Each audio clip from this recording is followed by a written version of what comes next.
What happens when one of the most talked about women in the world sits down for what should be a simple interview and turns it into a battlefield?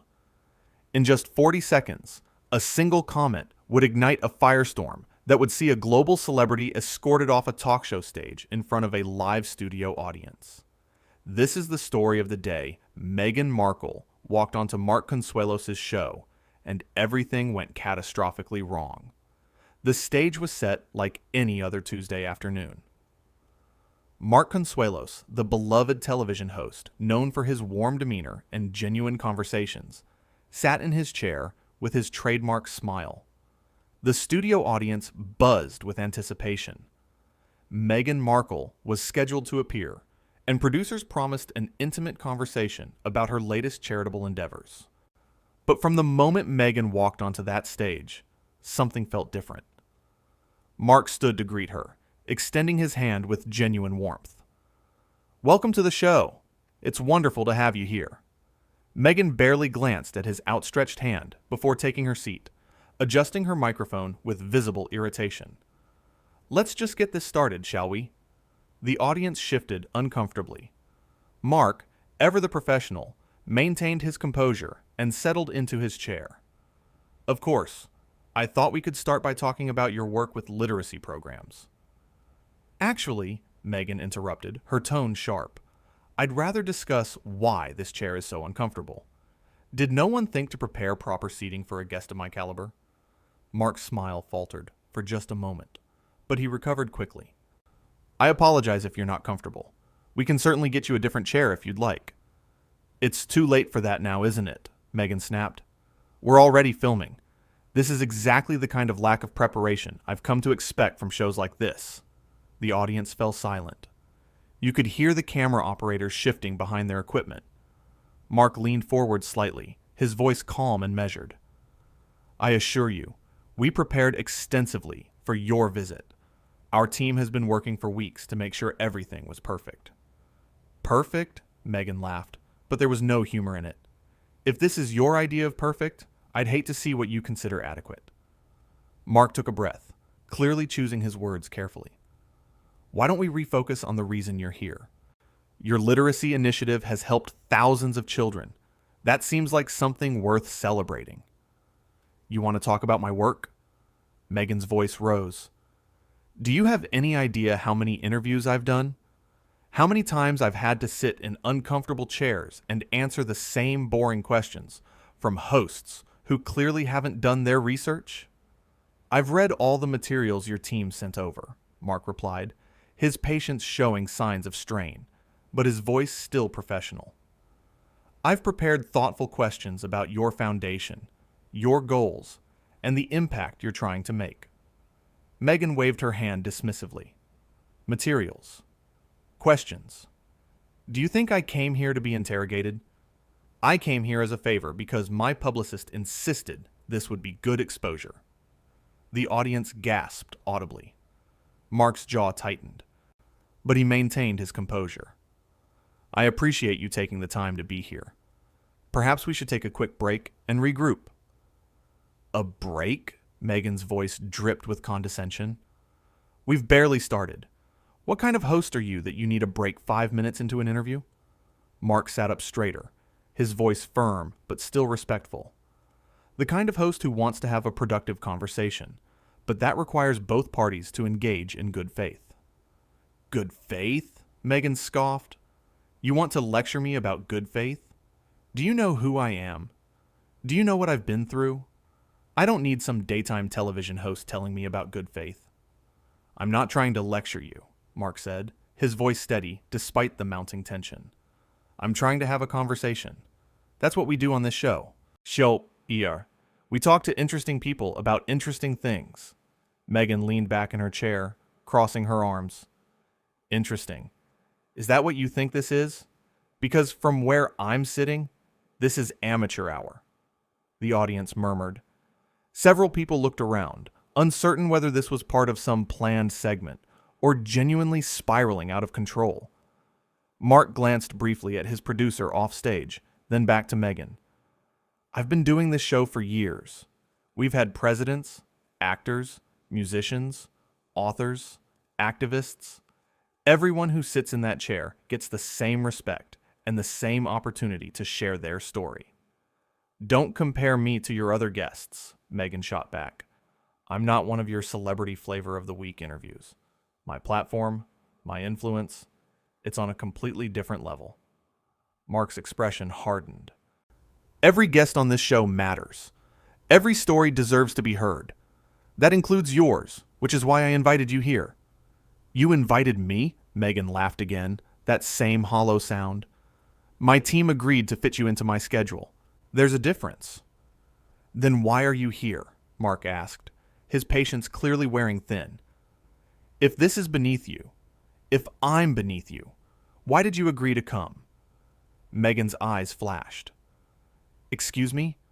Are you seriously asking me that? I'm asking because I'm genuinely confused, Mark replied. You've been hostile since you walked out here. You've insulted the show, the preparation, the furniture, and me personally. So, yes, I'm asking why you're here if you hold everything in such contempt. I don't have to explain myself to you, Meghan snapped. You should feel grateful that someone of my stature even considered appearing on your little afternoon program. The audience was completely silent now. Every eye was locked on the stage. Mark took a slow breath, his hands folded calmly in his lap. I am grateful when any guest takes time out of their day to be here, but gratitude doesn't mean accepting disrespect. Not for me, not for my team, and not for this audience who came here excited to hear what you have to say. Oh, please, Meghan rolled her eyes. Don't pretend this is about the audience. This is about your ego. You can't handle that I'm not fawning over you like everyone else probably does.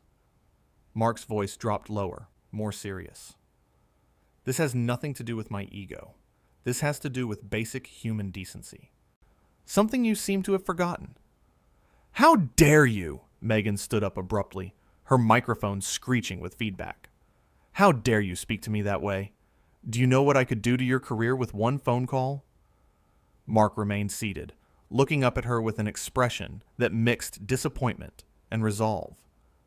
Is that a threat? It's a fact, Meghan hissed. I have connections you couldn't dream of. I could make sure you never work in this industry again. The audience gasped again, louder this time. Mark stood slowly, drawing himself to his full height. I've built my career on honesty and respect. If standing up for those values means facing consequences, then so be it. But I will not sit here and be threatened on my own show. Your show? Meghan's voice reached a new pitch. This pathetic little show? You think this matters? You think you matter? I think treating people with respect matters, Mark said quietly, but his voice carried across the entire studio. I think remembering where you come from matters. I think gratitude and humility matter. Meghan's face flushed red. Don't you dare talk to me about humility. You have no idea what I've sacrificed, what I've endured. You're right, Mark nodded. I don't know your full story. No one does, except you. But that doesn't give you the right to treat other people like they're beneath you. I never said anyone was beneath me, Meghan protested, though her tone suggested otherwise. You didn't have to say it, Mark replied. Your actions made it clear from the moment you walked out here. Meghan grabbed her microphone and ripped it off, the pack clattering to the floor. I don't need this. I don't need you. And I certainly don't need this audience of nobodies watching me like I'm some circus act. The audience erupted in shocked whispers. Mark's expression shifted from disappointment to something closer to sadness. Those nobodies, as you call them, are real people. They have jobs and families and dreams, just like you do. They came here hoping to be inspired by you. Inspired? Meghan laughed bitterly. They came here to gawk, to judge, to tear me down like everyone always does. No one here is trying to tear you down, Mark said gently. But you're doing a pretty good job of that yourself. Meghan's eyes blazed. That's it. I'm done. This interview is over. You can't just end the interview, Mark said. We have a commitment. Watch me. Meghan turned toward the exit. Mark's voice followed her. Walking away doesn't solve anything. It just proves that you can't handle a real conversation. Meghan spun back around. A real conversation? You call this ambush a real conversation? What ambush? Mark's voice rose slightly for the first time. I asked you about your literacy program. That's literally why you're here. Everything that happened after that was your choice. My choice? Meghan's voice shook with anger. You created this hostile environment. I created a space for dialogue, Mark countered. You brought the hostility. Meghan pointed a finger at him. You're twisting everything. This is exactly what the media always does. Twist words, create narratives, make me look like the villain. I'm not the media, Mark said firmly. I'm a talk show host trying to have a conversation with a guest who refuses to engage in good faith. The same thing you accused me of not doing earlier. Meghan's mouth opened and closed. For a moment, she seemed at a loss for words. Then her expression hardened again. I want to speak to your producer. Right now. Mark gestured to the side of the stage. She's right there. But I can tell you what she's going to say. We had an agreement. You committed to a 30-minute interview. We're 15 minutes in. Agreements can be broken, Meghan said coldly. They can, Mark agreed. But it says something about your character when you break them because things didn't go exactly the way you wanted. My character? Meghan's voice reached a crescendo. You know nothing about my character. And you sit here in your comfortable little studio with your adoring audience, and you think you understand struggle. You think you understand pressure? I never claim to understand your specific struggles, Mark replied. But I do understand that struggle doesn't justify cruelty. Pain doesn't justify inflicting pain on others. Meghan's hands balled into fists at her sides. I have been nothing but professional.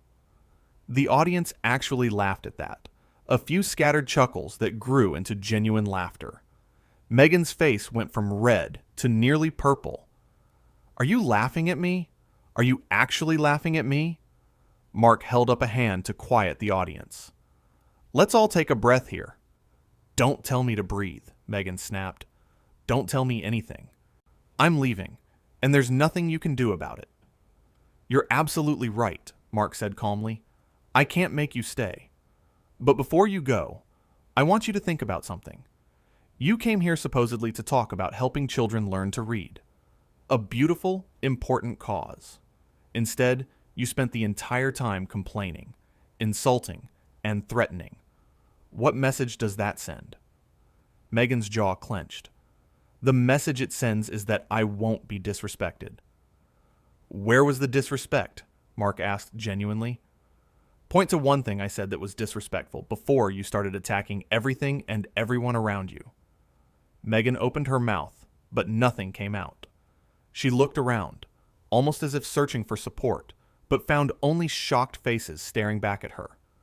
This whole setup, it's designed to make me look bad.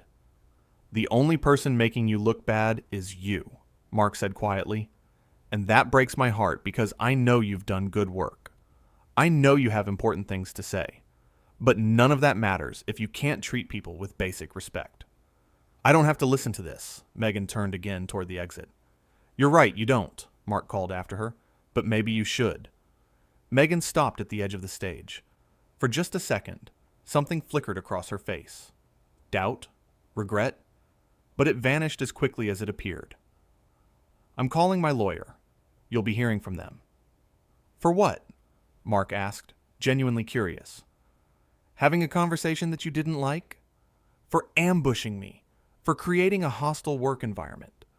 For intentionally making me look bad on national television. Meghan rattled off the accusations. I have cameras recording every second of this, Mark gestured around the studio. Everyone watching can see exactly what happened. You walked out here with an attitude, refused to engage, insulted everyone in sight, and then threatened me when I stood up for basic decency. That's your version, Meghan hissed. It's the truth, Mark said simply. And the truth doesn't need a version. Meghan's publicist suddenly appeared from backstage, whispering urgently in her ear. Meghan shook her head violently, pushing the publicist's hand away. "I don't care. I'm done." Mark addressed the publicist directly. "I'm sorry it ended this way. I really did want to have a meaningful conversation." The publicist looked mortified, mouthing an apology before trying again to speak with Meghan. Meghan whirled on her. "Whose side are you on? Are you seriously apologizing to him right now?"